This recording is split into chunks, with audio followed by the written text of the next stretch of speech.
What is good, guys? Welcome in here, Rover Sports. And this is one of the closest days that we have to college football, to NFL football. We got 15 minutes here, and I'm just going to talk to you about, I should have mentioned this in the title. I should have mentioned Drew Lock or Teddy Bridgewater.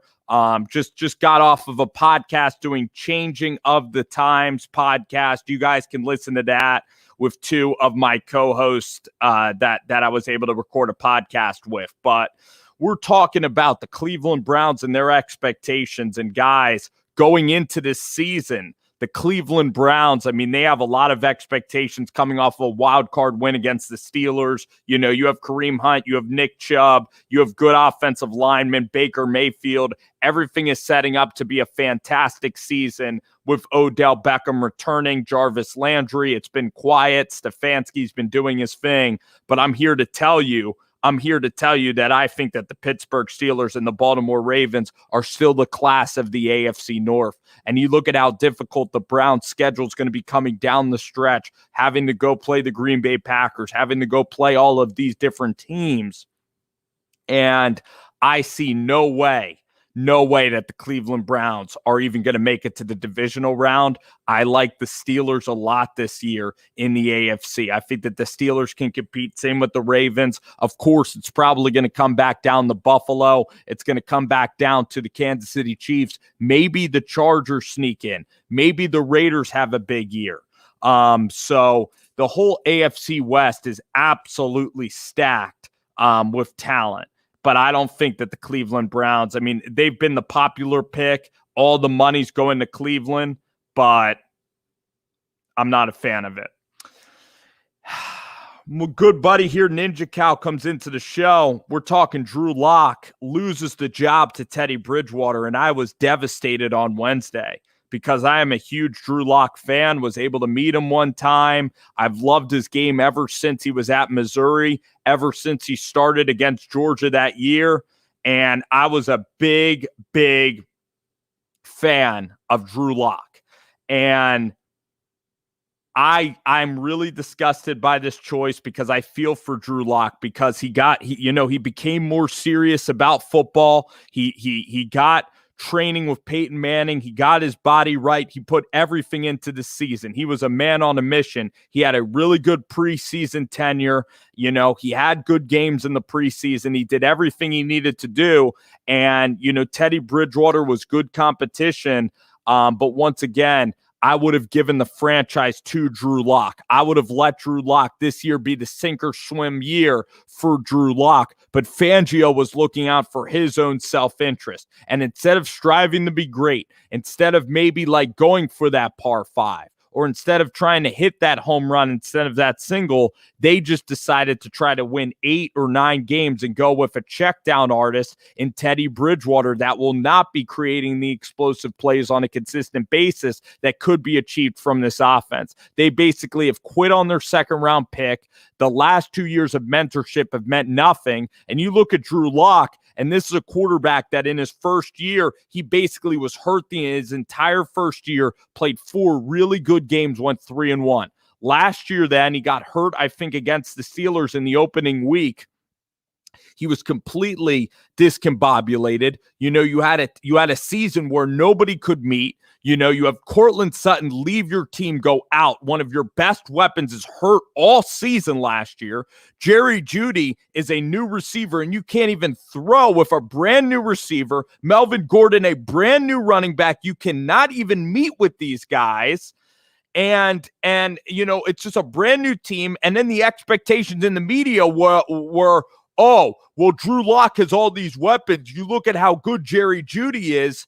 Jerry Jeudy was dropping passes. Cortland Sutton, this is a young wide receiver core. This is a team that has done nothing, and everybody just assumed that Drew Lock and the team would explode last year.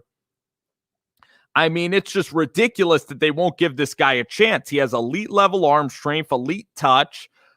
He could push the ball down the field. He's getting better athletically. Now, the thing he could improve on is improvisation, knowing the defense. But, I mean, for Drew Lock with Pat Shurmur, this was such an exciting team. And it just is so disappointing for Broncos fans. I mean, if you're watching these games and Teddy's going to struggle probably versus the Giants, you have an opportunity to still play Drew Lock later into the season before it's too late. And we're going to see what's going to happen.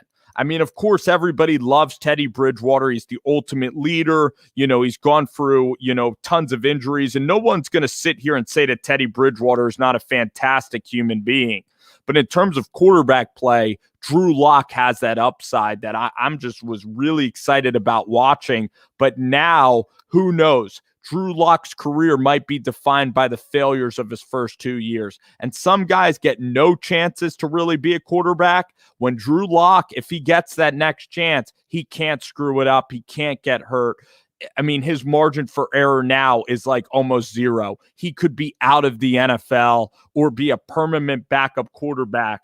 There's a chance that Drew Lock, his destiny is not in his own hands anymore with what's going on here. He had a couple of weeks to beat Teddy out. He didn't. And it's a scary time if you're Drew Lock and you are invested in this kid's future, because there's a chance that this guy might never get this opportunity. He might turn into a Johnny Manziel, where Manziel didn't get the chance to play. And then as a backup quarterback, he just kind of went into the abyss and went into a stray. Because when you don't play, it's so hard to still operate at this level.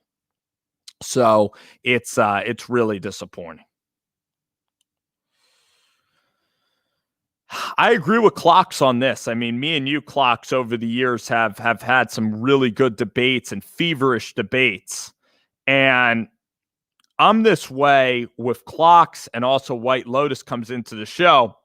I'm this way. I completely agree 1,000% on the Daniel Jones thing. Now, Daniel Jones is getting that third year to start, so that's fine. Unlike Drew Lock, Daniel Jones taking 6 overall, he's getting this year to start.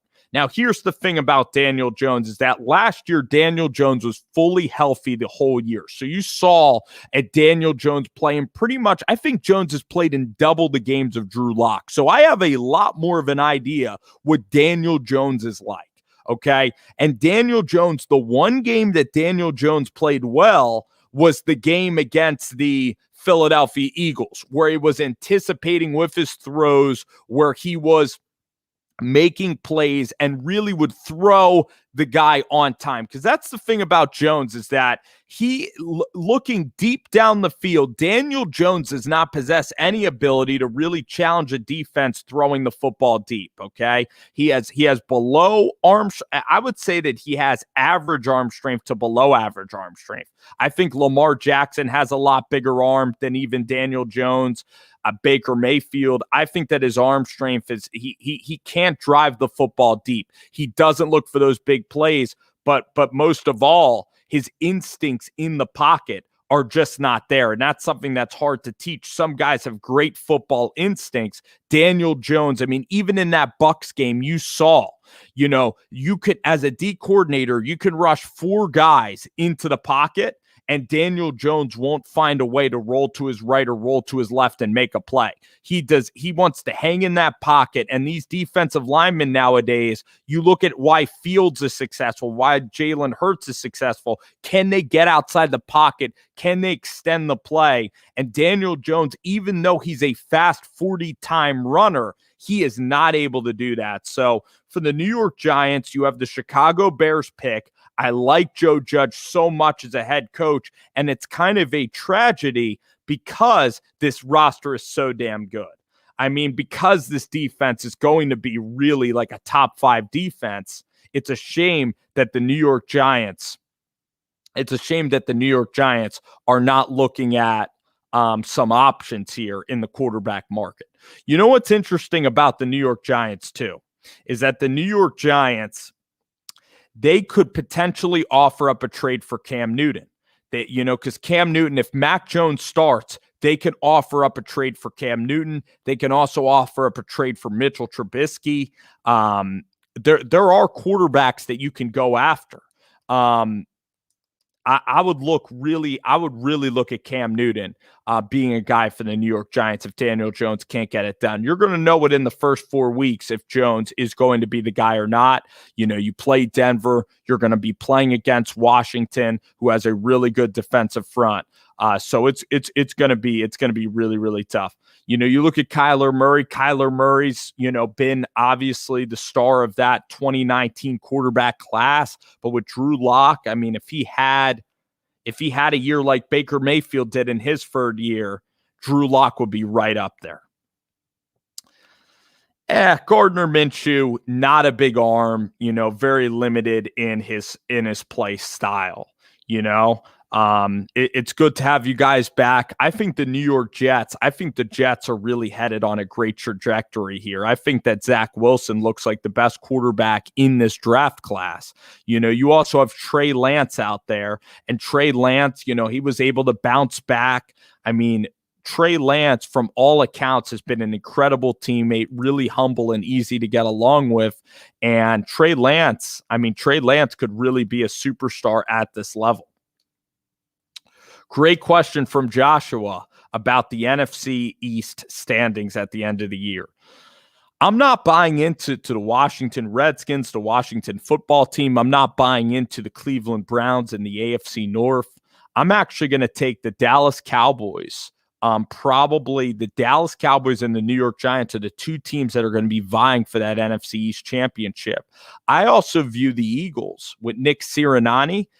There's not a guarantee that Nick Sirianni could be even back next year. I mean, Nick Sirianni and Howie Roseman, both of them could end up getting fired after this first year. So I would view the Cowboys probably, because you have CeeDee Lamb, you have Ezekiel Elliott, still Amari Cooper. The defense is going to be healthier. Dan Quinn is implementing his cover 3 scheme into this Cowboys defense. I think the Cowboys are still pretty good.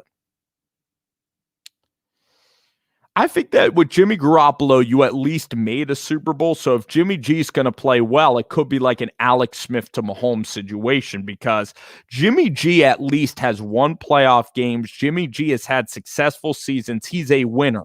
Unlike Andy Dalton, Jimmy G is young, and he's actually been a winner in this league so far. And he's the undoubted leader of this team.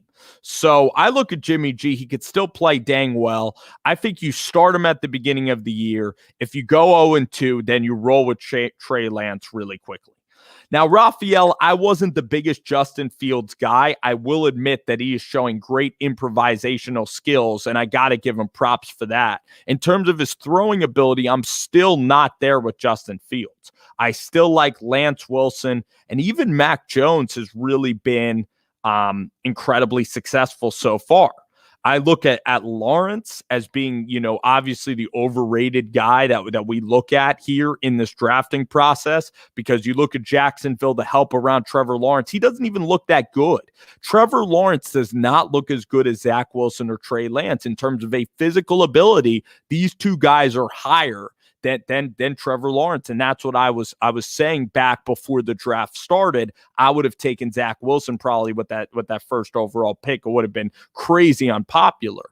But now you look at Justin Fields, him throwing the ball, I'm still concerned with Fields. I said Fields wouldn't be that good of a starter. I still kind of maintain that because I don't like that throwing motion. His reads and his decisions, I have to see that through a couple of seasons of play, because I really doubted Justin Fields, and I'll stay here on this hill that I didn't think Justin Fields would be that good at the NFL level. Now, he is very fast. He is making plays, but again, he's dealing with Matt Nagy. It's I mean, he's been good in preseason, but it's preseason, so he's been okay in the preseason, by the way. Even last week, he said the game was slowing down. He took a huge hit. And I agree. It's like, he definitely is kind of an elbow thrower. Now, some people can make it successful, Trey Lance, some guys that have long strides, or some guys that really have, those long wingspans. It's tough to narrow a throwing motion down. Fields is an exciting quarterback for the Chicago Bears, but I'm not there with saying Fields should have been taking in the top 5. I still think he's like the 5th best quarterback in this class. I still think so. I still think he's a top, still I think he's behind the other guys in this quarterback class. And it looks like a decent class. I want to see more from Kellen Mond as well. I'm excited for this Giants season. I mean, now that they're playing Bridgewater, that's a chance to get off to a 1-0 start. Then they had to, to DC to play. It's going to be an incredibly exciting time for the Giants. I even think that, the Giants might even have the Atlanta Falcons the 3rd week of the season. That's got to be 3-0. If you're going to have any chance to have a successful season, you're going to be favored in nearly all of those games. You got to find ways to win those games. And for Daniel Jones and his career, he can keep his career intact. That Broncos game is a must-win game to start the season. Then you head down to DC where they do have a good defense, but that's a winnable game because Fitzpatrick is there. He can end up throwing so many interceptions. So you start to look at this Giants schedule, it starts to get kind of exciting. Then after the Falcons, the Giants then head down to New Orleans. That's going to be really tough. Then they play the Cowboys and the LA Rams. So they got to start off 3-0 if they're going to have any opportunity here to make something special. I don't know about Daniel Jones. I like Tua, but I still doubt Daniel Jones. Hopefully he could prove me wrong. I love Carson Strong. Big fan of him. Great kid, and I'm really excited about this next quarterback class. I think he's going to be the number 1 quarterback taken. It's going to be him. It's going to be Rattler. It's a really good class of guys. You look at Malik Willis too out of Liberty. I love all these quarterbacks for the upcoming class. I've followed Rattler ever since his days in Arizona. Of course, he was on that show. And then you look at Malik Willis, a guy that had to overcome transferring out of an SEC program, goes to Liberty with Hugh Freeze, exceptional leader, exceptional quarterback. And then Carson Strong, the next Josh Allen. He's one of my favorite quarterbacks that I've ever watched play. So it's going to be exciting. Fangio just offers you nothing. Shermer, again, sticking with Teddy and not giving Locke this chance. I hope the receivers find that Drew Lock is like the better option going forward, and I hope that the Broncos can start Lock at some point. I'm a big Drew Lock fan. So, anyway, guys, this is fun. I'm going to have to roll out here pretty soon. And just like chatting with y'all, giving y'all some of my opinions before the season starts. Of course, we have college football tomorrow, so I can't wait for all of that. Everybody have wonderful days. Thanks so much for hanging. We'll have longer shows going forward with more guests. It'll be fun. Take care, y'all.